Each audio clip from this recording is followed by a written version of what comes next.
अस्सलाम वालेकुम दोस्तों, उम्मीद है आप सब खैर खैरियत से होंगे, फिट फाट होंगे, बम्बाट होंगे। तो चलते हैं अपने छोटे से मिनी पोल्ट्री फार्म के अंदर। और जो व्यूअर्स डेली मेरी वीडियो वॉच करते हैं उनका सबसे पहले शुक्रिया, और जो नए व्यूअर्स हैं उनको मैं सबसे पहले अपना ये सेटअप दिखा दूं। ये दोस्तों हमने यहाँ पर पीछे हमारे साथ वाला प्लॉट जो है, इसमें खाली स्पेस थी, जगह थी हमारे पास। हमने यहाँ पर ये देखें ऊपर जाली लगाई हुई है, ठीक है। और यहाँ पर हम कम से कम 500 से 1000 जो चूज़ा है वो पाल सकते हैं। लेकिन 500 ग्राम या 1000 चूज़ा पालेंगे तो हमारा कवर वाला एरिया में थोड़ा बढ़ाना पड़ेगा। ऊपर से हम यहाँ तक जो है इसकी जो है छत डाल देंगे। तो हमने ये स्टार्ट लिया था 50 चिक्स से, फिर हमने 100 चिक्स से दोबारा से जो है किया स्टार्ट, और 100 चिक्स के बाद इंशाल्लाह अब जो है हम अगली दफ़ा जो अब इनको सेल करेंगे जब, तो उसके बाद हम इंशाल्लाह यहाँ पर 200 चूज़ा डाल के काम को बढ़ाते जाएंगे आहिस्ता आहिस्ता। इसके बाद मेरा इरादा है कि आगे जब ये मुझे बिल्कुल मुकम्मल इस पर अबूरा हासिल हो जाएगा इस काम पे, मुझे इनकी बीमारियों का इनका सारा एक्सपीरियंस अब अल्हम्दुलिल्लाह 60-70% मैं कह सकता हूँ कि मुझे नॉलेज हासिल हो गया है। जब तक ये फ्लॉक सेल करना है, 206 और पालने हैं, मुझे और तजर्बा हो जाएगा। फिर मैं आपको दिखाता हूँ ये जो बाहर जगह है, ये जहाँ पौधा लगाया हुआ है मैंने, यहाँ पर जो है मैं ये सारी सफाई वगैरह करवा के, तो यहाँ से यहाँ पर एक नींव बनी हुई है, बुनियाद रखी हुई है। यहाँ से दीवार उठा के तो यहाँ पर भी मैं इसी तरह जाली, आधा हिस्सा बंद और आधा ओपन, यहाँ पर भी बाकी इस जगह पर भी चूज़ा डाल लूँगा। तो यहाँ पर मैं घर के अंदर ही, ये हमारा साथ घर है, ये इस साइड पे वो दरवाज़ा है, इस घर से निकाला हुआ हम, तो हम घर के अंदर ही जो है यहाँ पर 2000 तक चूज़ा पाल सकते हैं। 2000 चूज़ा पाल के हम ठीक ठाक जो है अर्निंग ले सकते हैं। ये ऊपर ग्रीन शीट है। जब गर्मियाँ होती हैं, आज तो शुक्र है मौसम बहुत ही ज़बरदस्त है, गर्मियाँ होती मैं इसके ऊपर शीट दे देता हूँ, चूज़ों को गर्मी नहीं लगती, फिर हवा आती रहती है। और मौसम आज ठीक है, आज इसकी ज़रूरत नहीं है।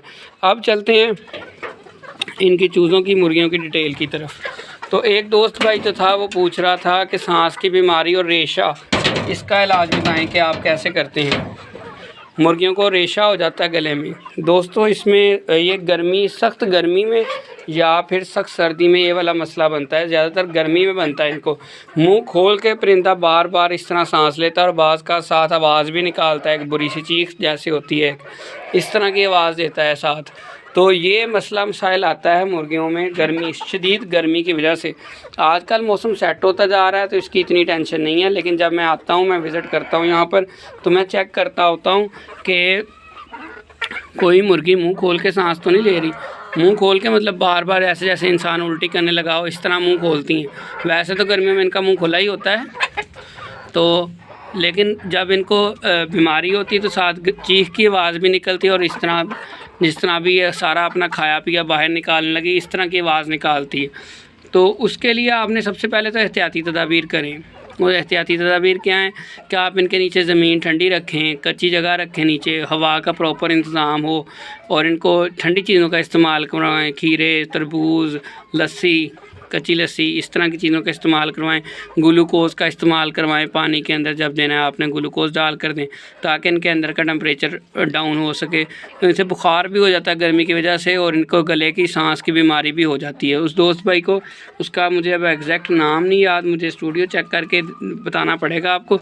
भाई ने कहा था कि उसका इलाज बताएँ। उसके लिए दोस्तों पहले तो एहतियात है, क्योंकि जब परिंदा उस बीमारी में चला जाता है तो उसको कवर करना बड़ा मुश्किल हो जाता है। आप उसको इलाज के साथ साथ उसको ठंडी जगह दें। सबसे पहले उसका ठंडक का इंतज़ाम करें अगर गर्मियों में बीमारी हुई है सांस वाली, रेशा वाली। नंबर 2, मैं जो इस्तेमाल करता हूँ, डॉक्टर फैसल है मेरे डॉक्टर जो हैं, उनको दोस्त हैं मेरे वो, तो उनसे मैंने पूछा था तो उन्होंने मुझे जेंटाकॉम्बिसोन इंजेक्शन रिकमेंड किया था कि आप जेंटाकॉम्बिसोन इंजेक्शन इनको लगा दें, इनके सीने में, ठीक है, या पर में, तो वो भी लगा सकते हैं आप। उसके बाद आप सुबह टाइम वो दें, शाम टाइम लाजमी जब रेशा वगैरह हो, इनकी इम्यूनिटी कम हुई होती है, ताकत वगैरह कमी हुई होती है, तो आप इनको दें मल्टीविटामिन का इस्तेमाल। पहले दिन ये ट्रीटमेंट करें, दूसरे दिन आप इनको टाइलोफर्सीन साशे होता है, वो मैं अक्सर आपको बताता हूँ, वो बेहतरीन है। आपको कुछ भी नहीं पता ना, तो आप वो साशे लें। वो साशे पे मैं समझ लें कोई 2 साल के तजर्बे के बाद पहुंचा हूँ। मैंने NDIV और सारी बीमारियों की वैक्सीन और सब कुछ करके देख लिया, और मुझसे बीमारी कंट्रोल नहीं होती थी। अब वो मैं सिर्फ सारा कुछ छोड़ दिया, सिर्फ एक टाइलोफर्सीन साशे के ऊपर डिपेंड करता हूँ, और परिंदों को कुछ भी नहीं होता। वो भी रूटीन से नहीं देता, मैं सिर्फ तब देता हूँ जब ज़रूरत हो उसकी। तो आप एक टाइम उनको जेंटाकोम्पिसिन इंजेक्शन लगा दें, शाम टाइम मल्टीविटामिन का इस्तेमाल करवाएं, अगले दिन आप उनको टाइलोफर्सिन दें, शाम को दोबारा से इंजेक्शन लगा दें। इस तरह आप मिक्स चीज़ें चलाएं, मल्टीविटामिन और साथ इंजेक्शन, साथ टाइलोफर्सिन साशे पानी में मिक्स करके, साथ आप ठंडक वाला जो एहतियात मैंने आपको बताई वो चीज़ें। जैसे उसको ठंडक मिलेगी सांस ऑटोमेटिक उसका रिकवर होना शुरू हो जाएगा, रेशा ख़त्म होना शुरू हो जाएगी, बुखार टेम्परेचर डाउन होना शुरू हो जाएगा परिंदे का।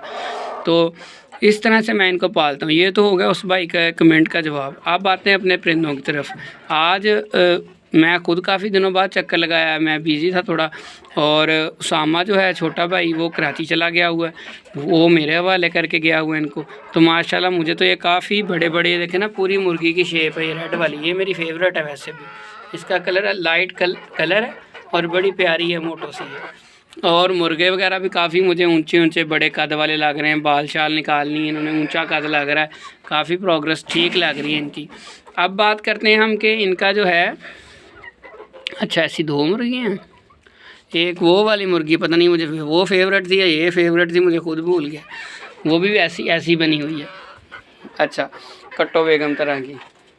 तो उसमें यह है कि अंडों पर एक दोस्त कमेंट किया था एक भाई ने कि भाई ये बिल्कुल रेडी हैं, इस टाइम इनको अंडे देने चाहिए। बिल्कुल दोस्त ने ठीक कहा है। लास्ट टाइम भी मेरी यही प्रॉब्लम आया था कि अंडे लेट शुरू किए थे। उसकी शायद वजह ये हो सकती है कि हम इनको फ़ीड का इस्तेमाल नहीं करवाते। फ़ीड के इस्तेमाल करने से जो है ना वो ग़िज़ाइयत अंडे की या उस तरह सिस्टम नहीं रहता। दूसरा फ़ीड जो है मैं कहता हूँ महंगी पड़ती है। हम इनको, हमें कौन सा ये बिल आ रहा है इनका कोई, हम इनको किचन वेस्ट मटेरियल, गंदम, बाजरा, इस तरह की चीज़ों में पालते हैं। घर में टुकड़े हैं, रोटियां हैं बच जाती हैं जो, उन्हीं पर पालते हैं। जिससे हमारी कोशिश ये होती है कि ये कम से कम अखराजात में पलें। फ्री में तो नहीं इतने पाल सकते, लेकिन कम से कम अखराजात में इनको पाला जाए।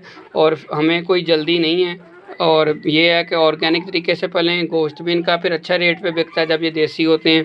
कसाई को सेल करने जाएँ उसे पता चल जाता है कि मुर्गी जो है गोल्डन मिस्री तो है, और किस रेट पे लेनी है वो डिसाइड करता है कि इनकी खुराक के ऊपर। अगर ये आपने देसी तरीके से पाली है तो वो रेट अच्छा मिलता है आपको। अगर आपने फीड पर पाली तो आपको रेट कम मिलता है, और वो आगे कस्टमर को देसी वाले रेट पर ही सेल करते हैं, पीछे जो मर्ज़ी हो। क्योंकि आम कस्टमर को देख के ये पता नहीं चलता कि ये फीड पर पली है या ऑर्गेनिक तरीके से पला हुआ परिंदा है। लेकिन कसाई को भी पता चल जाता है, मुझे भी पता चल जाता है। मैंने आपको इसकी निशानी भी अपनी पुरानी वीडियोस में बताई है। और अगर किसी दोस्त भाई को कोई कन्फ्यूजन हो तो किसी भी किस्म की इनकी बीमारियों से रिलेटेड, इनको पालना, इनका प्रॉफिट कितना है, इनका लॉस कितना है, आप हमसे कमेंट सेक्शन में पूछ सकते हैं। उम्मीद करता हूँ आपको हमारी वीडियो पसंद आई होगी। अगर आप हमारे चैनल उसामा के बर्ड्स पर पहली मरतबा आए हैं तो चैनल को लाजमी सब्सक्राइब करें, ताकि हर आने वाली नई वीडियो और जब ये अंडों पर आए और कितने अंडे हमें मिल रहे हैं वो आप तक इन्फॉर्मेशन पहुँच सके। दुआ में याद रखें। अल्लाह हाफ़िज़।